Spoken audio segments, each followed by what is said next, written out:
مولاي صل وسلم دائما أبدا على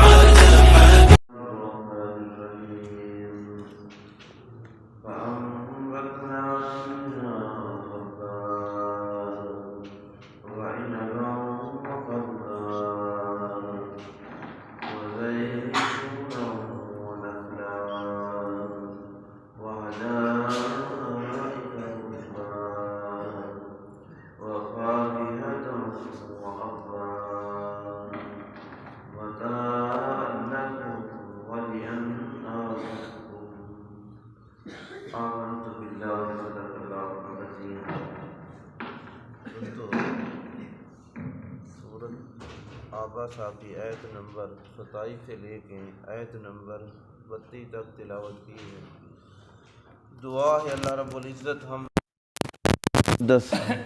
پڑھنے، سمجھنے اور اس پہ عمل کرنے کی توفیق عطا فرمائے۔ جتنے ہی دوست احباب اس درس قرآن میں شریک ہیں، اللہ رب العزت کی بارگاہ میں دعا ہے ہم سب کے لیے، خصوصاً ہمارے والدین کے لیے، ہمارے اساتذہ کے لیے، حضور کی ساری امت کے لیے اسے بخشش اور مغفرت کا ذریعہ بنائے۔ اس سے پہلے اللہ رب العزت نے اس بات کا ذکر فرمایا ثم شققنا الارض شقا، کہ زمین پر بارش کا نازل ہونا، اس زمین کو ہموار کرنا، پھاڑنا، یہ عام انسان کی بات نہیں بلکہ یہ تمہارے رب کا کرم ہے کہ زرخیز زمینیں تمہیں اللہ نے عطا کی ہیں۔ انسان سمجھتا ہے کہ یہ میری محنت کا پھل ہے، کسان سمجھتا ہے میں نے کھیت کے اندر بیج ڈالا، پانی لگایا، کھاد دی، اناج کو اٹھایا، گھر لے آیا، یہ میری محنت ہے۔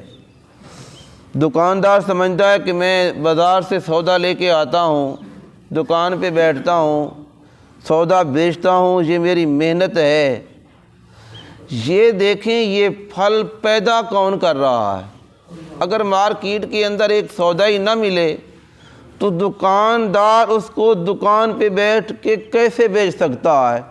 اور اسی طرح کسان، اس نے تو بیج ڈال دیا زمین کے اندر، اب زمین سے اگانا، پیدا کرنا اب کسان کے بس کی بات نہیں، بلکہ اس رب کا کرم ہے کہ وہ ان کھیتوں کی حفاظت بھی کرتا ہے، انہیں اگاتا بھی ہے۔ تو آج کے درس کے اندر اللہ رب العزت نے فرمایا فَأَنبَتْنَا فِيهَا حَبًّا، حبّا کہتے ہیں غلے کو، فرمایا ہم نے اگایا فیہا، اس میں یعنی اس زمین کے اندر، یہ جو کھیت ہیں، یہ جو اناج ہیں، یہ گندم ہے، باجرہ ہے، مکئی ہے، جو کچھ بھی ہے، ہماری زمینیں اس قابل نہیں اگر اللہ اپنا کرم نہ فرمائے۔ تو اسی لیے اللہ پاک نے فرمایا فَأَنبَتْنَا فِيهَا حَبًّا، بس ہم نے ہی غلہ اگایا، وَإِنَبًا وَقَضْبًا، فرمایا ان میں کیا ہیں؟ انگور اور ترکاریاں، انگور اور سبزیاں۔ یہ انگور بھی اللہ کی پیداوار ہے، جو پھل ہے، ہم مارکیٹ میں جائیں، بازار میں جائیں، یار جا کے انگور لے کے آئیں، تو یہ انگور کون پیدا کر رہا ہے تمہارے لیے؟ یہ انعامات کون دے رہا ہے؟ ہمارا وہ رب دے رہا ہے۔ فرمایا وَقَضْبًا، اور قضبہ سے اس کا جو لفظی معنی کیا، فرمایا ساگ، تو اس سے ساری سبزیاں جو ہمیں بازار سے ملتی ہیں، فرمایا ترکاریاں اور سبزیاں، اس کے اندر ہر وہ سبزی آتی ہے جو گھر کے اندر ہم پکاتے ہیں۔ تو فرمایا یہ سبزیاں کس نے پیدا کی، کس نے تمہیں دی؟ فرمایا تمہارے رب نے۔ آگے اللہ پاک نے فرمایا یہ اللہ اپنی نعمتوں کا ذکر کر رہا ہے، نعمتوں کے بارے میں بتا رہا ہے کہ میری نعمتیں تم استعمال کرتے ہو۔ میں آپ دوستوں کو ایک مثال دینا چاہتا ہوں۔ آپ کا کوئی دوست ہو، آپ کو گھر میں لے جائے، کھانا کھلائے، چائے پلائے، کیا آپ اس کا شکریہ ادا نہیں کریں گے کہ یار اس نے میری بڑی عزت کی ہے، اس نے مجھے اپنے گھر میں بٹھایا اور میرے لیے چائے کا انتظام کیا، مجھے بہترین کھانا کھلایا۔ اس نے کتنے دن کھانا کھلایا؟ ایک دن یا ایک ٹائم کا کھانا کھلایا؟ آپ جب بھی وہ آپ کا دوست اسے ملاقات ہوتی ہے آپ اس کا شکریہ ادا کرتے ہیں، اسے ملتے ہیں بڑی محبت کے ساتھ، یاد اس نے میری عزت کی ہے، اس نے مجھے کھانا کھلایا، اس نے مجھے چائے پلائی۔ ایک دن اس نے کھانا کھلایا، ایک دن اس نے چائے پلائی، وہ جب ملتا ہے آپ محبت کے ساتھ ملتے ہیں۔ تو جس رب نے ماں کے پیٹ سے لے کے قبر کی لحد تک وہ تمہیں کھلا بھی رہا ہے پلا بھی رہا ہے، تو کیا اس رب کا شکریہ نہیں بنتا کہ اللہ کی بارگاہ میں آئیں، اس کا شکر ادا کریں کہ اللہ نے ہمیں یہ نعمتیں عطا کی ہیں، اور یہ ساری نعمتیں، ہاتھ، کان، یہ اعضاء، جسم، یہ سب اللہ کی نعمتیں ہیں۔ پھر اس رب کی سب سے بڑا انعام یہ ہے کہ اللہ نے اپنے محبوب کا ہمیں امتی بنایا ہے، تو یہ سب سے بڑا انعام ہے، تو اس اللہ کی بارگاہ میں ہمیں جھکنا چاہیے۔ تو فرمایا وَزَيْتُونًا وَنَخْلًا، فرمایا زیتون یہ بھی اللہ نے تمہیں عطا کیا ہے، وَنَخْلًا، اور کھجوریں بھی۔ زیتون کا تیل یہ بڑا طاقتور ہے، فرمایا اسے کھایا بھی جاتا ہے، اس کی مالش بھی کی جاتی ہے۔ وَنَخْلًا، اور کھجور کے اندر اللہ پاک نے بڑی طاقت رکھی ہے، خاص طور پہ ہم رمضان کے اندر اس کا استعمال کرتے ہیں۔